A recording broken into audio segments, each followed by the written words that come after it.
Венко Крстевски е новиот ВД градоначалник на општина Кочани. Време е за обединување, време е за работа, истакна Крстевски по добивањето на оваа функција. Додаде дека во фокусот на вниманието ќе бидат младите. Време е за обединување, време е за работа. Јас ќе бидам мост помеѓу народот и помеѓу институциите.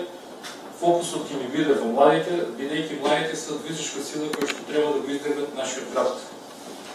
Одиме напред со честна и ефикасна работа, Кочани да биде хубаво место за живење, се со цел да ја минеме оваа апатија и агонија која што се наоѓа во градот. Повторувам, фокусот ќе биде на младите и затоа ги повикувам сите млади со креативни идеи и проекти. Кабинетот на градоначалникот ќе биде секојаш отворен за нив и се надевам дека ќе успееме да реализираме многу иако е краток период. Благодарам.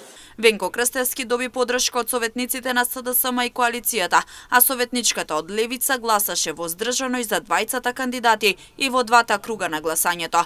Се гласаше поединечно и секој советник имаше право да гласа само еднаш. Венко доби 9 гласа за и 1 воздржан, додека Марков 8 гласа за и 1 воздржан. Советниците од ВМРО, ДПМН и коалицијата ја напуштија седницата веднаш по изборот на ВД градоначалник.